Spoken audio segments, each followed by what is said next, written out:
I'm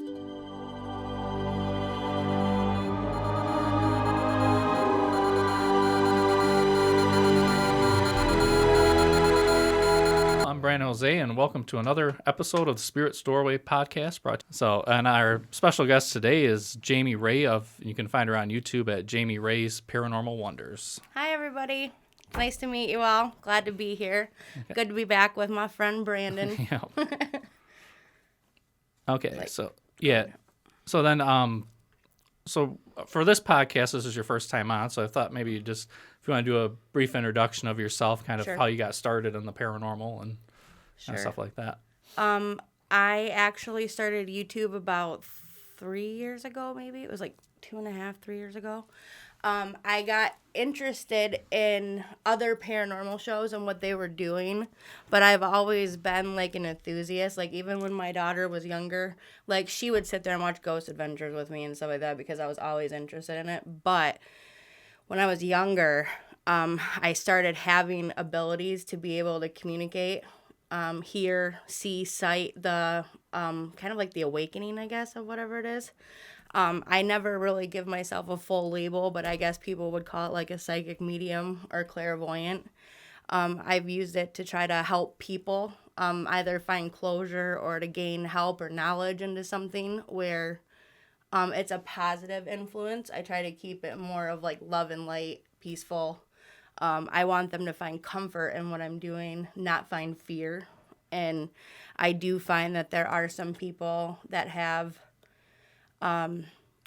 very limited knowledge of what we do or how we do it, even if it's like an investigator.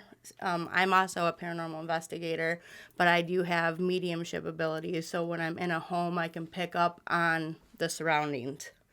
I think it has a lot more to do with maybe being able to pick up on or even having like knowledge, or I kind of consider it like a soul connection, like with the elements and like what's around you, or even being more empathetic to the people that are around you, picking up on their emotions. It can be a little draining, but it is actually quite an experience. So I'm like, I don't even know. I started making videos about 2.5 years ago. Started off with just live streams, and then I started getting into more of the investigation side. And I started watching a few other people that were on YouTube, and when I did readings for them, and I had no like actual knowledge of like what's happened to them or who they were outside of them just being a YouTube channel or like having that. And I did readings for them. They were the ones that are like, you should start a channel. Like it would be really good for you to do that and like use your gifts. And that's kind of how I started YouTube. Okay. So I'm like, you can find me on YouTube, which is Jamie Rae's Paranormal Wonders. The same name for Instagram. And for my Facebook fan page, if you have any questions, concerns, or you need a reading or an investigation, you can email me at lilyrajrae12@gmail.com, or you can stop in at my Facebook fan page. You just click join. It's absolutely free, and you can just come into the group, and if you have a question or a concern, you can message me there. I also have a Twitter, which is like, it's Jamie Rae 84 or at Jamie Rae 84. I'm like, I don't use it very often, so I can't always remember Twitter. But I was like, but yeah, pretty much all the rest of them are correlated with my name, and I do have it on my about page. Okay. Sorry. That's okay. Yeah, so like I know like some of the stuff you've done is like, with our next guest, was going to be Darren Dykehouse of Lakeshore Paranormal. Yeah. In 2 weeks. I know you've done some investigations with him. Do you want to talk about maybe some like favorite cases with him? Or? Oh, yeah. The first and most interesting case, I think, by far, was actually the day that we met. It was a group collaboration with our friend Michigander Man. And I don't know if he's been on the show yet or not, but I do remember some hints about him possibly being here. But we all kind of got together, and Rob and I, since we lived in Michigan, we're all trying to plan like a day to go out, and it just so happened to work out that way. and I met Darren, and it was like immediate connection. Like it was like I was around him, and immediately like it was like we wanted the same things, and he stuck by me like glue too. But I was like, it's kind of funny. But I'm like that night, I'm like in particular, like when you look at the pictures of what I caught, there's some crazy evidence in that video, but there's pictures that I took.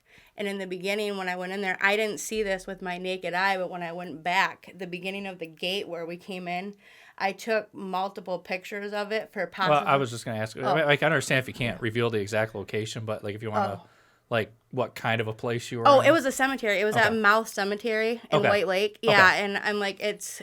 I think it's called the opening of, or the mouth of White Lake on my video on my channel. But in the pictures, though, that I took, like, you can see that, like, the gate, I thought it would be, like, a good thumbnail.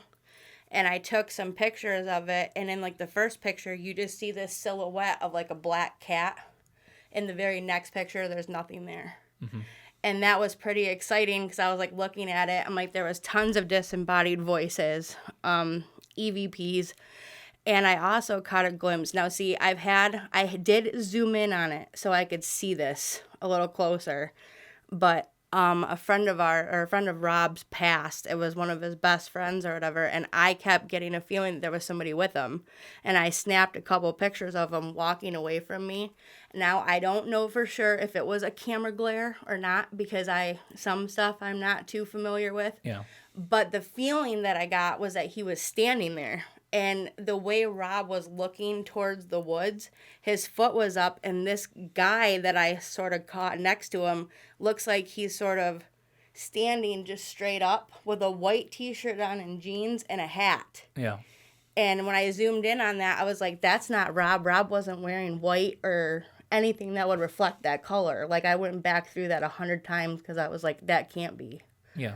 But it was. Yeah. So it's like, I guess it just depends on when you're connecting with your surroundings. Like if you pick that stuff up, I tend to get more pictures or get more orbs and things like that because I can feel the energy. Okay.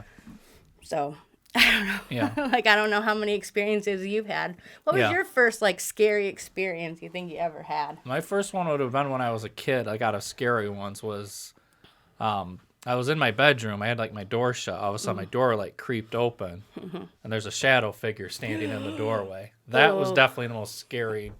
That's probably the only time I've ever been scared by anything spiritual that I've encountered. I've had some stuff where it's been kind of, I don't like the environment, so I kind of get out, but not like terrified like at that moment, because you could just tell like its energy was very, very negative. Yeah, I agree with you, because it's almost like when we say like our gut instinct or like a woman's intuition or that sensitivity to our surroundings. It's like I try to tell people, I'm like, those things are your biggest help, is your body's way of communicating to you when something's either not right or it feels different or a change in temperature in the environment, how you feel. Like when you get cold chills, goosebumps, you heat up, whatever it is that you're doing, that's reaction to your surroundings. So it may not be something that you can actually capture on camera, but it is evidence to you because you know how you feel and see things on a regular basis. Yeah.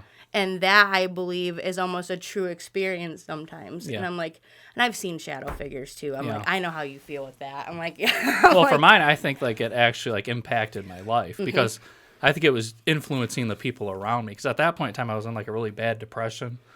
Like I was getting bullied a lot. Like I didn't get like along with like my stepdad and stuff like that. Like my mom went into a bad depression. Like I couldn't even like talk to her and stuff like that. And like, so I got to the point where for me, like I was almost like contemplating committing suicide. Like that's how low like it had gotten. So like I like prayed to God to like, please come get this away, this negative away from me or whatever. Like I didn't realize at the time it was that shadow figure doing it. But I think that was the one. But then, like, after that, I would see this, like, guy, like he'd emit his own light. Yeah. Like, long hair. Like, he'd always be searching for something, and I'd call to him. And I had this experience a couple times. He would turn, look at me, and then disappear. I had a reoccurring dream of a man in a wheelchair over and over again for the longest time. And upstairs in my bedroom at the time, I would get this feeling that he was there. and I didn't know if I was like in that dreamlike state or if I was sort of like half awake kind of thing. But I'd always like feel him searching for something. And there was actually this one particular time that I do remember where I know for a fact that I shut my closet door. I knew that the drawers were shut because I had just put clothes away the night before, pulled out stuff for school, laid it out, and literally I woke up and the drawer was like wide open, practically hanging out. And I'm like, there was no breakage in that, like that. Yeah. It was a sturdy wooden cedar dresser, like, and it had like those old metal tracks, so like you could almost hear like the clicking a little bit when it came out, so it would actually take some force to like yank it out. Yeah. You know what I mean? And I'm like, and I never heard the clicking part, but I woke up and this dresser was open and I had like shirts just hanging over the side, and I'm like, did I wake up and physically manifest that dream, or was that something that occurred that I was seeing in a dream and not realizing it? Yeah. So it's always those questions. Yeah. Well, for mine, it's like after like I had that after I was seeing, because this wasn't a dream. I was seeing it like physically. The guy with like emitting the light, and like after that, like everything changed. Like I was getting along with the people that were bullying me before. They became my friends.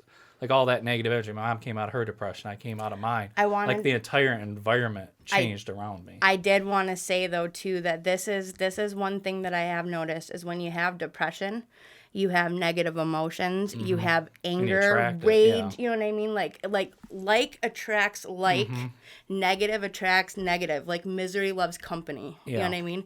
So when you're wallowing in that, all those emotions, think of them as like particles. They're just accumulating all over the place. I mean, they're literally stacking up through the vents, through the walls, wherever it is, and it's literally encumbering you. You know what I mean? And when you start to finally realize that these are not your actual feelings and this isn't how you want to feel, and you start clearing that clutter away, it's almost like that's what the cleansing process is. So that's what you do with sage and you know, holy water, whatever it is that you feel. But when you finally kind of get those negative emotions or those negative things away from you, it does show up as white light. I'm not surprised that you were seeing the silhouette of a person or a man that had like its own light emitting. Yeah, like there'd be no lights in the room, but the room would be lit up from. Yeah, but you were no longer seeing that shadow man or that shadow figure. I think it drove it away and was protecting me. I think it did, and I honestly feel like if you were calling upon a spirit guide, or if you were having that much trouble that you were actually asking for prayers, that would be what was coming to you to be able to help you get through that moment. Yeah. I do know how you feel, though. I had severe depression and bullying.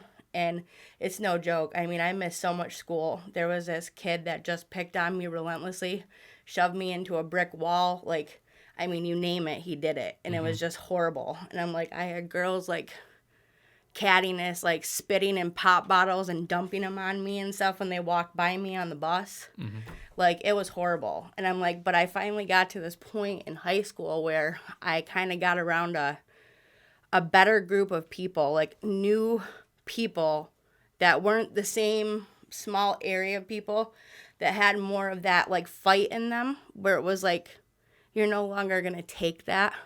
And I finally started standing up for myself. And when I realized that these people were more scared of my reaction than what they were actually doing, I realized that I was like, there's nothing to be scared of anymore. Like, no offense, screw these people. You know what I mean? But I was like, I hate to hear that it gets to the point where some of these people and some of these kids get so depressed and so bullied that they want to contemplate suicide.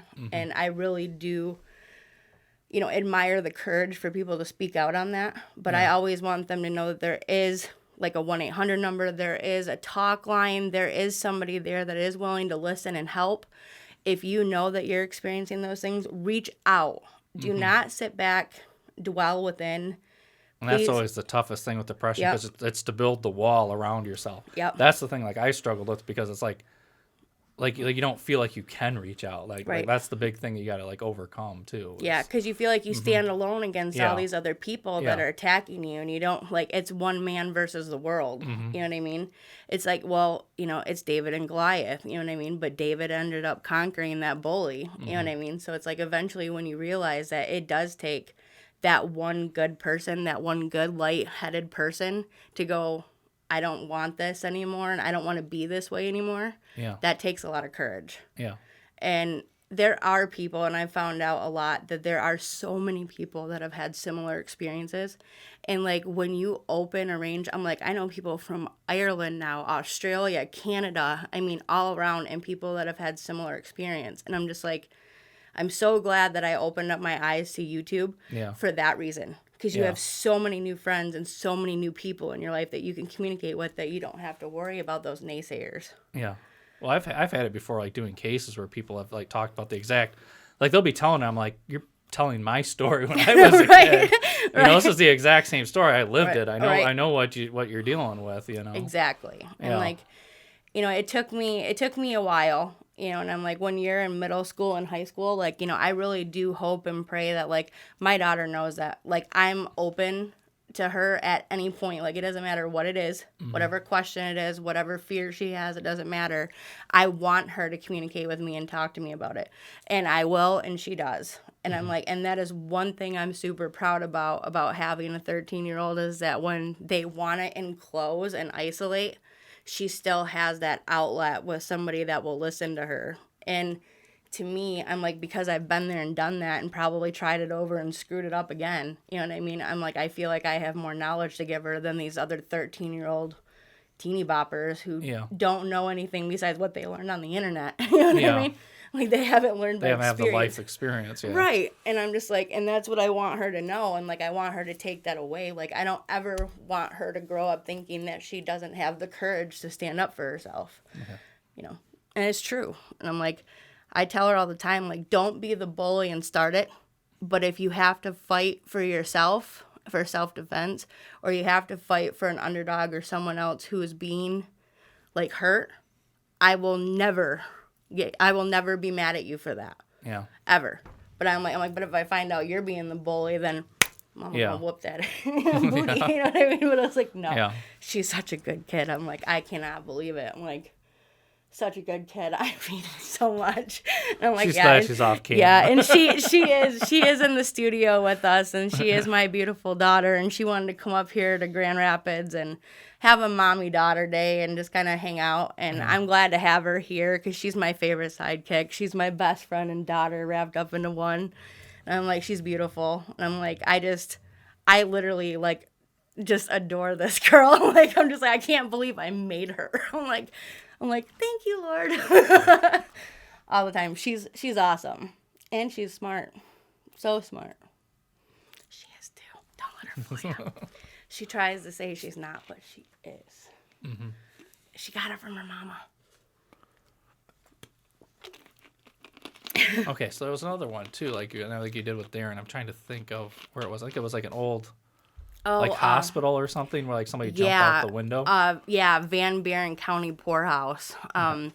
It's now turned into a historical museum, but actually on the other end of the property, it was actually a hospital and infirmary. And the poorhouse was obviously for people who were either disabled, single mothers, people who were not able to take care or fend for themselves. And they had some of the more people that they could take care of in that poorhouse area. And then it was like almost like rollover from the hospital. It was really crazy how that ended up happening. And it's like 4 floors of like, it literally looks like a house from the hill, and when you get there, it's huge. Like, the property's everywhere. And when we got there, I'm like, I had a dream about the place a couple nights before we went there. And the upstairs hallway area that they had, I had never been to this building, never spoke to anybody in this building.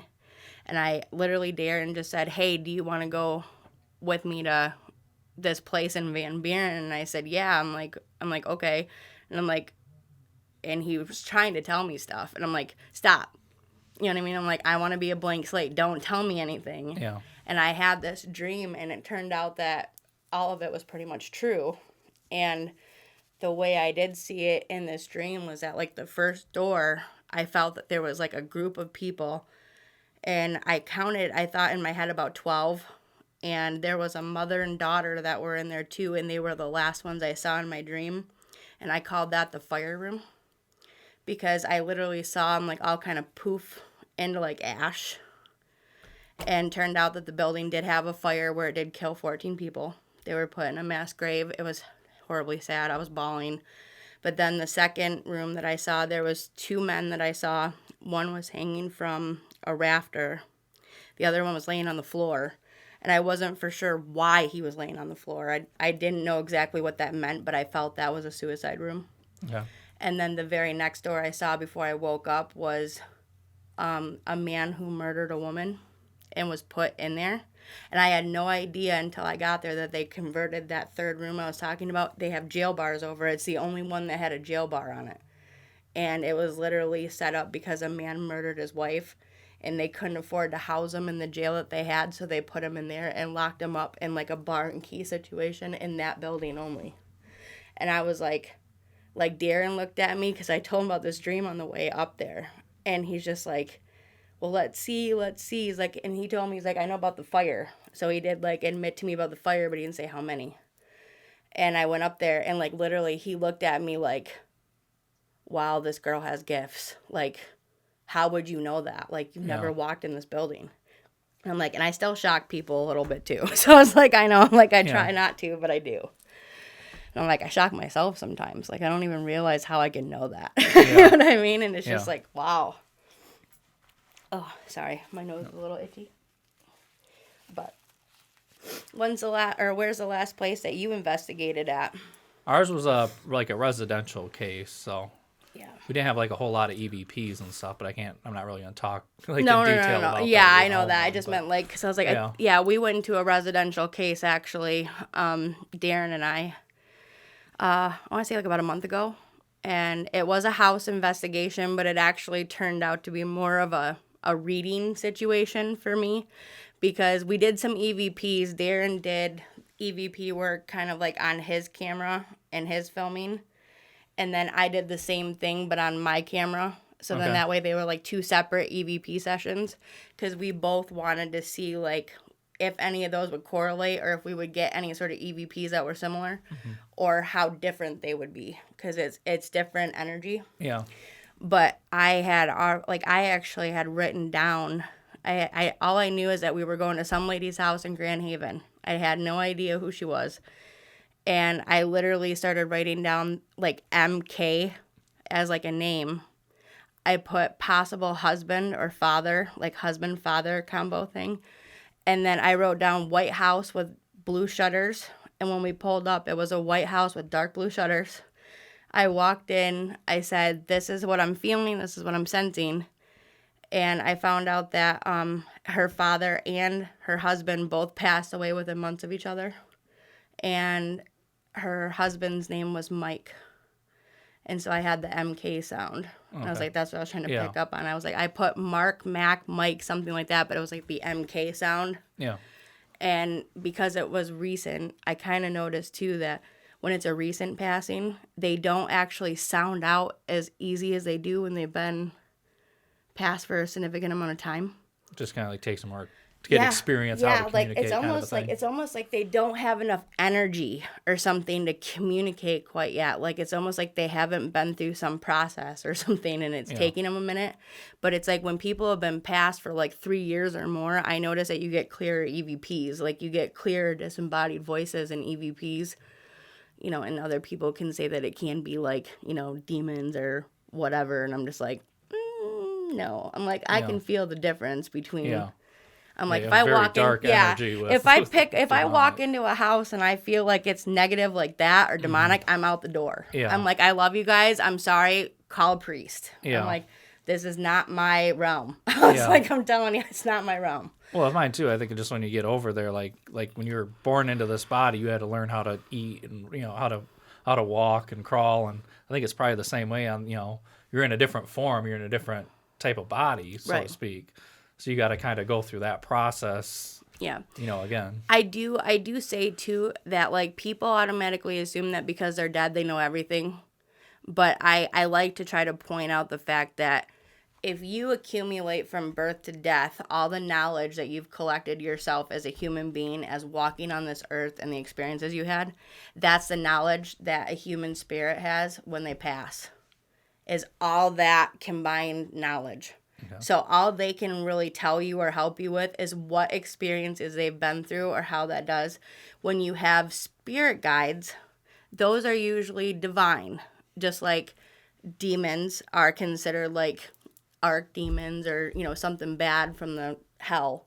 And then you've got heaven, which has like 7 archangels, but there's stuff above that too. These are all non walking on earth entities. And so either way, when you look at it, they've never walked in a human form on earth. So it's almost like they're kind of above that guardian angel stage. So they're like kind of right in between there. And those are the ones that are like your higher spirit guides, like the ones that you're hearing or feeling, or they're questioning you like, don't go in there. Like something like that. That's kind of those. But you also have like your guardian angels, the people that are in your life that are human, that have passed. And those would be like a father, grandfather, something of that nature, or mother, anything like that, where they have that earthly knowledge. They know who you are, and they surround you with their loving energy still. Okay. So that's the way I look at it. And that's kind of the way, other people that I've kind of communicated with about gifts and abilities, it's exactly how they explain it too. And I'm like, because I did have a couple of questions. Like I was kind of reading the Bible and it wasn't really making sense to me, kind of going through like the thee, thou, art stuff. I'm like, how do I interpret that? And then I just kind of finally found some people that were like-minded, and it helped me put my own pieces together so I can figure out what I want to do or how to apply it. Yeah. I think everybody does that. Yeah. Yeah, they do what works for them. Okay. Like my daughter on the phone. Oh, sorry. Okay. So is there anything else like you want to talk about? Leave the floor kind of. Well, you want to go? I always like to tell people too that like when I do readings, like I do involve like card readings and stuff, which obviously all these cards and stuff can be pretty much bought on Amazon. So the way I look at it is I'm the vessel, these are tools. You know what I mean? And so when I look at those, I always, whenever I'm in a reading with somebody, I have my own personal reading that I do with them where there's no cards, nothing like that, no dowsing rods, pendulums, anything. I just sort of do like an open mediumship reading, and I write down what it is that I'm feeling and what I'm seeing or sensing. And when I write that down, I talk to them a little bit just to say, okay, this is what I'm picking up on. Is this the right person? Because sometimes you have people that will come through that might be for somebody else you're supposed to meet later on during the day or another time, and you don't always know for sure if it's that particular loved one. Okay. But I do these more for validation. So when I use these, it's more like a way for them to have comfort and peace in the reading that I'm giving them, because I do technically feel that when you use your gifts and you pull these cards out and you're laying them out and you're kind of handling them like with vibration, it's almost like spirit is picking that card for you. And it's letting you know, like, I'm validating that what she said is real. Okay. Angel, So that's more kind of what you feel. Because that's the always thing I always kind of wonder. Because like a lot of times it's like, are you just drawing a random card, like playing cards? No, like, well, I no. draw an ace. Like that's the part that I never really understood about doing like the for cards. like regular tarot, like the original tarot and stuff. I heard that you could do like the deck of cards where, like, because you have like the pentacles and wands or whatever. And I'm like, I never really got into deep tarot like that. I kind of stuck with angel tarot because it works more with earth, air, fire, and water, like the elements. It does give you your major arcana like a regular tarot, but it doesn't have the death or devil card. This one? The cards, you can move it in. Oh. Yeah, there you go. So it's in the shot. There you go. Okay. I was like, yeah. But I was like, because these are made by other people, they're not like handmade by me. And so what I like to tell people is I use the angel tarot cards for like personal readings. Like if they may have questions about like their personal life or like a relationship, or if they feel like getting a new home or stuff like that, like a guidance card. That's what I kind of call it, is like a guidance card. And I always tell them that like it's not going to give you exact detail into your life. It's going to give you a perspective to think about. So don't just take that with a grain of salt and run to the lottery. You know what I mean? Like don't, because I'm like, that's a 1 in a billion chance that anybody's ever going to win that. You know what I mean? Yeah. What it is it can say, like, if you've got, like, some luck in your future or, like, stability with money or things like that, it's letting you know that the work that you're putting forward now is going to bring you fruits of your labor sooner than later. So the steps that you're taking are the right path that you need to be on right now. And then these type of cards are more of a mediumship card, and I like to use these for when I'm doing like past loved one readings, because I tend to feel that when I use these, more of their loved ones, when they choose those cards, they're picking out the right message for their particular person. And I absolutely love these cards. Like, there are so many times where they're absolutely dead on right that, like, it makes you cry. Like, you're literally like, I cannot believe I just pulled that for you. Like, that is stunning. Like, even after a personal reading and they're getting all that information from me, and then all of a sudden I pull this card that's like exactly what I just said. You know what I mean? And it's like, that's what I mean by vessel and tool. So, but I try. My daughter sometimes thinks I'm a little crazy, but I let her think what she wants. And she is shaking her head. Yeah, yes. she's like, yes. But I'm like, and I know that it does sound a little like wackadoodle sometimes, you know, like I do. And I'm like, and I don't ever mean to portray that to people either. Like, I don't want them to feel like it's some sort of mystical, magical woohoo. You know what I mean? Like, Yeah. like I'm not like trying to say that that's everybody's tea. You know what I mean? Yeah. But I'm like, I do just try to say that, like, I use protection crystals. Like, I'm wearing, like, Tibetan prayer beads right now, and, like, my daughter's birthstone, because these types of things remind me of positivity and, like, to keep my spirits up or to have that laughter and love and light in my life. Yeah. So when I wear these type of things, I already put that immediate emotion into them. So when you have that emotion, it's almost like it's Kind of charge it with positive energy. like it's kind of thing. charging Yeah. it. So then that way, like when you're doing other stuff, you're actually absorbing that energy back. And it's the same thing, like the like attracts like, or the Yeah. negative attracts negative. So it's like when you're putting that energy in, if you're putting negative into it, you're going to get negative out of it. But like, I love selenite for that purpose. Like, this one's just a heart-shaped one, but I thought it was so cute that I was like, I had to get it, little mini one. But I was like, when you hold these in your hand, it's like, after a while, when you hold anything in your hand, you can almost create the heat. You know what I mean? Like, almost like a heat, like it's warming you. What's really crazy is what I've noticed with selenite is that when you have that emotion, it's almost like when it absorbs it, it'll almost give you that heated feeling. Like, even if you're not holding it, like, tight to create, like, the sweat or the heat. Yeah. But just, like, that light absorption. And I can tell that it's almost like it's taking that, like, anger and depression and putting it into something else. So then that way it's taking it out of me and forcing it out.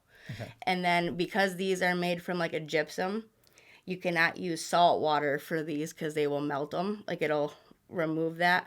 So I sage them. So then that way it cleanses them so you're able to use them again. Or I do use a little bit of holy water sometimes on it just to sort of wash off. Because, like, any stone that you touch, you're going to get some of that gunk on. But I'll do that for, like, a prayer. But I don't soak them. Some of the other ones you have to charge in moonlight and then soak. So I don't know if you know about that or not. But when you have crystals and you take care of them, you use moonlight to charge them. So it's almost like putting that energy into them through the light of the moon or sun, depending on whichever one you want to use. And I use the moonlight, but I'll put those in on, like, full moons, and then I'll take them out the next morning. And I'm like, if they're able to be soaked in salt water, it'll help cleanse. And I'm like, I'll use, like, a pink Himalayan salt or a sea salt. And when I do that, it cleanses all that energy back off of that. So it's almost like a restart. Like, like you're getting, like, a return on your investment. You know, like, what you're doing is recharging them. But I'm like, I use a lot of pendulums that have crystals and things like that in them. And I'm like, this one I would have to say is my go-to favorite one because it's, like, my full chakra from head to toe. I'm like, you can tell that it's got a little piece of my hair wrapped around it because I use it so much. But I'm like, I love it. I'm like, it's literally very good with communication. And I'm like, some people don't understand, but you're putting your energy, you know, into it. And it's like you're just allowing that crystal. It's almost like you can feel this part, like, move, like something's, like, tipping it. It's really crazy when you put the energy into it. I was like, first time I did, I was like, holy cow. Yeah. But yeah, I was like, I have tons of them. And I'm like, you can buy them pretty much anywhere that sells like crystals, Amazon, anything like that. But just like anything else, whether it's a spirit box, a Ouija board, whatever you're using, it's all about the intent. So I'm like, I don't use Ouija boards because they already have like a negative connotation to them. And so automatically your mind moves towards like The Exorcist or like scary things like that or demonic things. Mm-hmm. And you don't think about the fact that you're communicating with spirit. Now, a spirit box, however, you're not allowing yourself to touch that Ouija board. You know, like when you're using the Ouija board, you're touching it. Mm-hmm. You're giving them permission to use your energy to answer questions. With a spirit box, your hand isn't on the box the whole time. You're like turning it on and allowing it to search through those channels and use that channel box as its communicator. Yeah. So you're not actually putting your energy into it. That way, it's not so much with the attachments. Yeah. But I do still sage. Like, I do still sage and stuff afterwards and, like, say a prayer to close. So then that way they know that, like, you're not going to attach to me. Like, we're just communicating and, you know, the party doesn't have to end, but you can't stay here. You know what I mean? That's kind of how it is. Or you do have to stay here. You can't follow me. Yeah, right. Exactly. Whatever it is. Yeah. I'm like, I don't care if you want to haunt these people, but you're not coming to my house. I'm like, it probably wouldn't be able to. I'm like, I have Palo Santo wood crosses above everything. I'm like, oh, yeah, I do. I sage it. My daughter hates the smell of sage. She does. She hates the smell of sage. It does stink. Yeah. She hates Palo Santo is much better. Oh, yeah. Palo Santo is so much better. Yeah. But I was like, she just doesn't like the smell of sage. So, like, I have to wait for her and, like, my boyfriend to be in bed. And then, like, I'll go in and kind of do, like, a house cleansing. Like, I open up my door and, like, I sort of take the energy from Lily, my room, the guest bedroom, the bathroom, like the hallway, and I bring it all towards the living room and kitchen and then push it out that way. Yeah. That's kind of how I start. I start from the back and go forward. Yeah. That's how I've always done it. Now, it may not be the right way that everybody else does it, but that's the way I do it because my house is smaller, so I start from the back and go to the front. Yeah. That's why we usually, like, when we're saging, we start at, like, one end and then kind of work it either towards the front door, whatever door, and then try to push, you know. Yeah. I've had other people tell me that you have to, like, to get rid of negative energy, you have to walk counterclockwise around the house or clockwise, and I'm like, yeah, we don't like, I got time to remember that. I'm like, how can you walk in a circle in a square or rectangle house? Yeah. I'm like, you tell me that. I'm like, I know I'm a blonde, but I'm like, come on now. How am I going to do that? Yeah. You know what I mean? Like, it's like, I get the motion. You know what I mean? Like, you got to go counterclockwise or clockwise, but I'm like, people are telling me this, and I'm like, I don't you're think making that this really more. makes, I think you're just making this more complicated for yourself. I'm like, as long as you know what your intentions are towards it, and you're actually not putting negativity in it. It's like, I don't deal in witchcraft. I do know that some of the ideas, I guess, that I have, or some of the things that I do sort of have or collectively work with, it could be considered pagan, but I'm not. I'm like, I'm not Wiccan, pagan, I'm not a witch. I'm like, I'm not going to magically appear, like, you know, they're nothing like that. I'm like, I'm not like Glenda the Good Witch or anything like that, but I do have special gifts and abilities that does help me to communicate, and I do put my intentions and my heart and emotions into these things for a reason, because having other people's emotions or connecting with those people can be absolutely draining. Mm-hmm. It can bring you, like, I've been depressed before for like 3 days after investigating places. Like, it'll literally suck me dry of all energy. Yeah. And then I feel like I have to kind of reboot or recharge. And I'm like, and that's when I'm like daughter's at school and I'm laying on the couch and I've got like a crystal in each hand and I'm like holding them like this and I'm like laying down on the couch and I'm just saying like a little prayer to kind of help calm me down. And I try to let the crystals absorb that energy out of me. Because I'm like, I've texted Darren, I don't know how many times, where I'm like, I woke up at 3 o'clock in the morning. I'm like, I'm having bad dreams. Like, stuff happens or whatever. And I'm like, I'm texting him, like I don't know why, but I can't sleep right. I'm like, something's not right about it. And I'll also do, like, personal cleansings. Like, I do, like, I'll sometimes do saltwater baths, like, with pink Himalayan salt or sea salt. There's also times when I'll do, like another cleansing, but it's more like I light Palo Santo wood and I let it burn in like the dish and then kind of waft it over me. And then I say the prayer that way to cleanse myself from it so I stop feeling that way.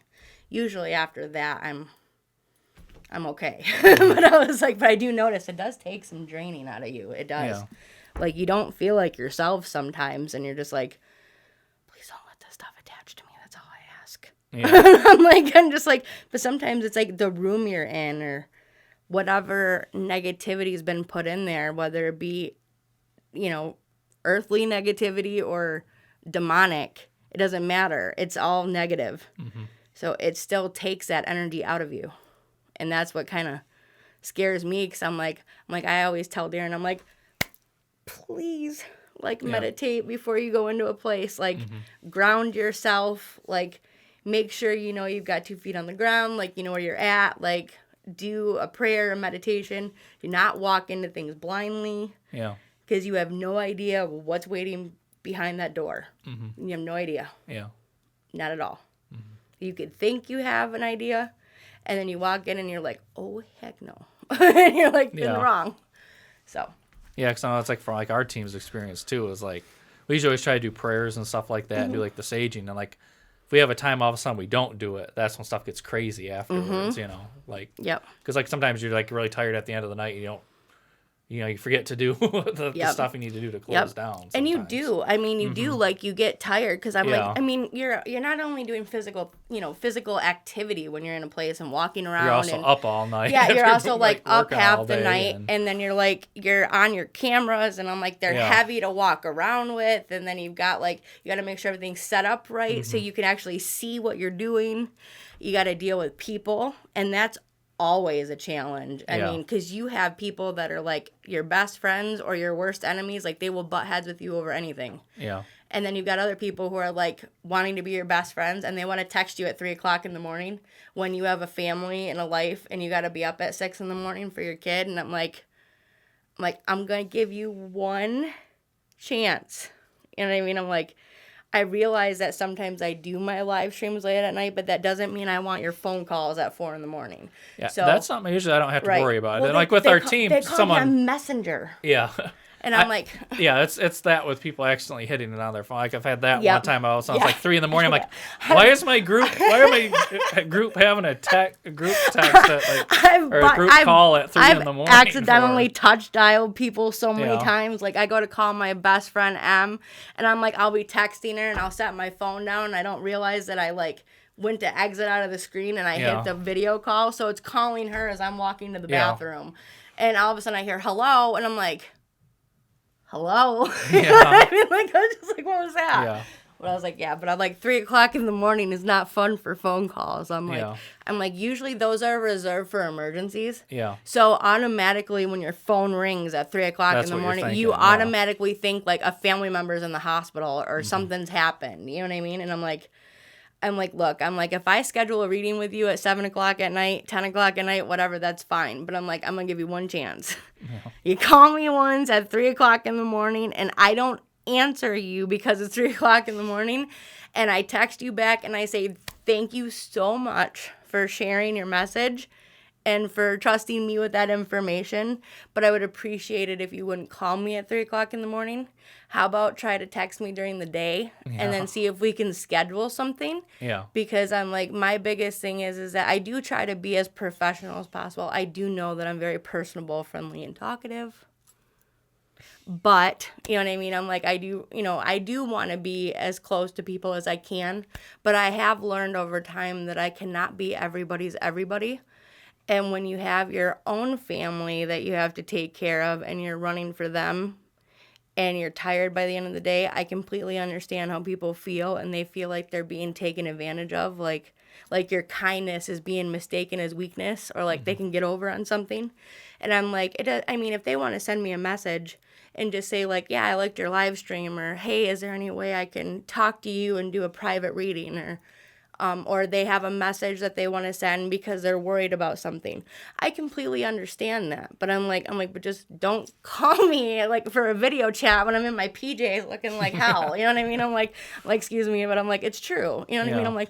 I don't want to face chat with you with my makeup off and my hair not curled and stuff. I'm in my PJs. The only people get to see me like that are her, my boyfriend, and my mom. Other than that, no. I try to be professional looking. If I go to an investigation, If I go to a house, if I'm doing a live stream, I'm like, I may not always be the most prettiest person in the world, but I do try to at least put that face forward. Like, I guess it's dress for success, kind of thing. Like putting your best foot forward, and stuff. And I'm like, there are times when I'm in my sweatpants and my t-shirt and I'm good. Like, let me watch Grey's Anatomy reruns and I'm good to go. You know what I mean? Or whatever. Ghost Adventures, doesn't matter. Yeah.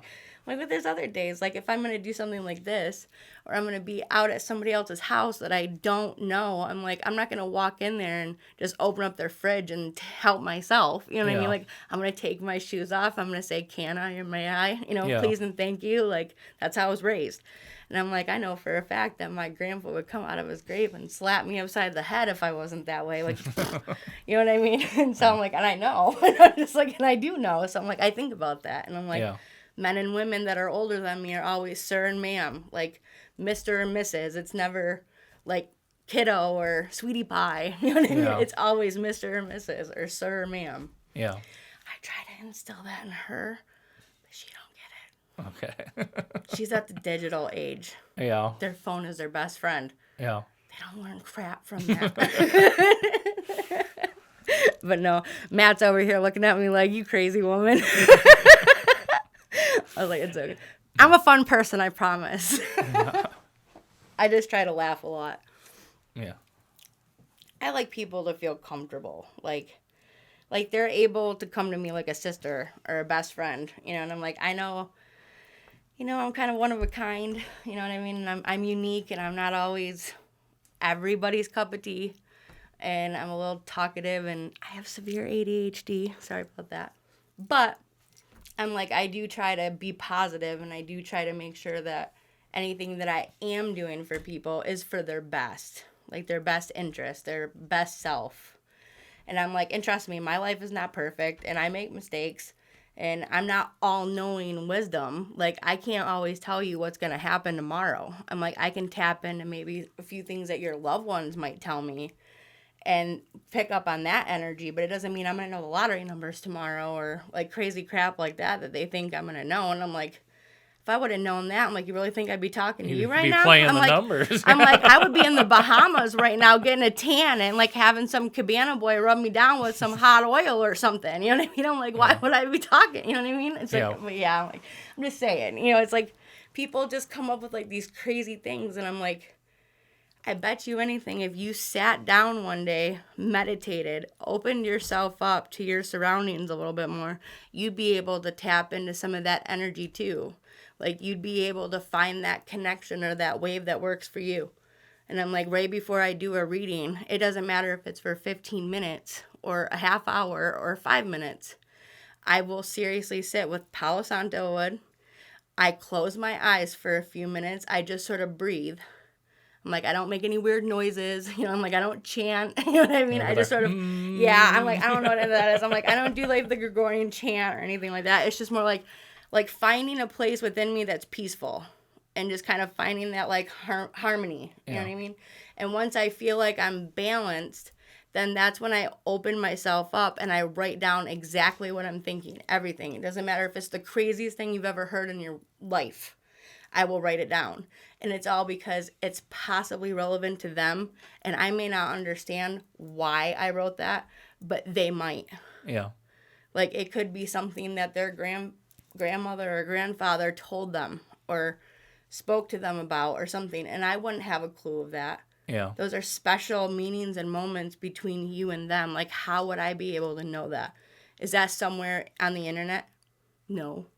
I'm like, those are personal experiences. It's like, how would I really be able to know that without tapping without the into context? It's not going to make sense. Right. You know what I mean? Yeah. And it's like, that's what I'm trying to say. Like, people are like, oh, you Google search them. I'm like, really? Because I don't have the kind of money to spend on those, whatever, those websites that like make you type in names and stuff, whatever. And go. I'm like, how would I know that? I'm like, how would I know that Joe Schmo lives in New York City? I'm like, they don't tell me any of that. I'm like, where am I going to look it up? I'm like, he could be lying. You know what I mean? It's like, how would I know that? Yeah. And I'm like, he could be lying, saying that he lives in New York City and he lives all the way in San Francisco. But how would I know that? So I'm like, I'm not going to Google that. And I'm like, I don't know what those websites are called, but somebody tried to say that I was Facebooking them. And I'm like, really? Because your whole life story, everything that had to do with personal experiences with this person who passed away is right there on your Facebook story, right? Yeah, and most people it's not. They may have like a little bit, but there Yeah. are some people that put way too much on Facebook. Oh, yeah, I know. Trust me, I'm like Like you could tell what they've eaten for the last 5 years for every meal. my mom even jokes with me too. Well, she'll like message me and she's like, "Did you even see my message on Facebook?" And I'm like, "No." And she's like, "Why?" And I'm like, "Because I don't spend every waking day on Facebook." Yeah. And I'm like, usually I'll just play a game or mind my own business. Because I'm like, I don't really care what somebody ate last night or what happened in their bathroom. You know what I mean? Like, I don't care. Like, Yeah. I'm like, if they have something that's like important or something that's really affected their life in either a positive or like negative way, I want to hear about that stuff. Like, I want to know what's going on with them that way or friendship-wise. But I'm like, I don't need to know every detail from the time they woke up at 9:01 a.m. to 10 o'clock at night. I'm like, Yeah. I don't need to know your personal business or, who you're hanging out with or whoever you're dating. I'm like, I don't care. Yeah. I'm like, I really don't. I'm like, that's your business. Yeah. I'm like, my business is to mind my own. So I'm Yeah. good. I'm like, that's all I do. Hope I'm allowed to have this on here. I talk No, that's a lot. fine. I get dry mouth, so I talk a lot. Yeah. I was like, I should have grabbed water, but caffeine's needed for this late. Yeah. Yeah. It does help. It does. Would you like some? I'm like, I can get you a glass. Well, how much time do we got? 53 minutes? Okay. So we got 7. Yeah. Yeah. So if there's anything you want to like close out with, then I was just going to kind of do like a closing. My goodness. I didn't prepare. I should have. I told Wayne when I talked to him, though, Well, I don't really do like the closing ones. I just figure if there's any like last Yeah. thing you want to talk. We Yeah, have to I give was like like- your final Yeah. thought. yeah. on that it's one, like, so, it's like yeah. want to buy a vowel? Yeah. I'm like, I think there's more consonants, though. Yeah. But no, it's just, I'm like, I guess maybe check out my channel at Jamie Rae's Paranormal Wonders, because I would like to say truly and respectively that everything that I've captured, whether it be on camera, EVP, everything that I've heard is absolutely genuine. Like, honestly, I am not a computer genius. I'm like, I want to pick Matt's head before I leave here, because I seriously have been having issues with my camera. And I'm like stunned right now that like I even know half of what I do on the internet. Like, I think the last class I had was like a computer literacy class in like 10th grade. I'm like, I had to relearn a whole bunch of stuff. And I'm like, I'm using like mediocre Movie Maker to be able to do my editing. So I'm okay. like, I don't have any like voiceover stuff. I don't have any way to put any sort of like weird stuff in it. You know what I mean? Yeah. And I don't even know how, even if I could. Yeah. But I'm like, so everything I capture is exactly what I hear through my headphones, or what I'm sensing at that moment, or what I actually captured. And I'm like, a lot of times what I did capture is actually pretty dang cool. And I'm like, that one orb, I don't know if you got a chance to see that or not at Van Buren when we went there. I don't think I've seen that one. No. Okay. It's the name of the video is called I Saw This Place in My Dream Part 2, because it was we had 2 different parts of the building that we kind of focused on, and I didn't want to make it too long. But the second one, if you even fast forward to 18 minutes in, there's this room, and it's called the parlor room. And I do believe I hear myself saying something to Darren about, I feel like there's a woman in here. And when I turn the camera and I'm like just looking in the room, there's a curtain right here, and it almost looks like the silhouette of a woman and a child standing right there. And all of a sudden, this white, bright light orb comes right out of the wall, does like a small loop like this, and when it comes back down, it spreads wings. And this is in the middle of winter. We were all freezing to death in that building because they had no heat. There's no bugs, there's no butterflies, there's no moths, there's no spiders, nothing like that. So everything that I was capturing, whether it be in that room or in the war room, there was orbs that were coming in from the hallway into my camera. And I'm like, how do you explain that? Like, I do understand when you go into certain places, like if it's dusty or whatever, like some of that can be dust. Yeah, but that's a lot of what. But I orbs are, also yeah. physically ask on camera, I said, if that's you that I'm still sensing, I'm like, will you do that again? And literally almost on cue, the orb comes right back in. Okay. And I'm like, but the other one that came in through the wall in that parlor room was like a once in a lifetime shot. Like I was like, wow. Okay. Like I couldn't believe I caught that. Well, there's one thing I think just to close That's because fine. with your name, there's a lot of different spellings for Jamie and Ray. So like if you want to like spell it out. Yeah, it's JAMIERAE''S paranormal PARANORMAL and then wonders. It's WONDERS. I call my people my paranormal wanderers, and one of my favorite quotes is not all who wander are lost. Okay. And so, because I'm always kind of a daydreamer too. So, Okay. so I kind of always fitted with that quote. Yeah. Okay. Yeah. So we'd just like to thank Jamie Rae for coming on the podcast. Make sure to join us the first Wednesday in March. I believe it's the 5th. We'll be having Darren Dykehouse of Lakeshore Paranormal. My buddy. You can, hopefully we'll be back up live. My phone it doesn't work on, so hopefully we'll have somebody in so we can do a live one on our Kent County Paranormal page. Then you can, otherwise you'll be able to find the video again, like this one on the Whole Picture podcast and the audio at wktvjournal.org/podcast. And again, if you need any help you want us to come in and do an investigation, if you want like a cleansing or whatever like stuff you may want, we don't charge for any of that, but you can email us at kentcountyparanormal@hotmail.com. You can message us on Facebook, or you can call the Ghost Line at 616-541-4496. That's 616-541-4496. I do have one more thing I want to add. And if the fans and the listeners that listen to this podcast or that are involved in the paranormal, if they want to see a collaboration between Kent City Paranormal and Jamie Rae's Paranormal, whatever you have to do, you smash a like button, you send us a message, make sure that you subscribe or you follow anything that has to do with WKTV Journal.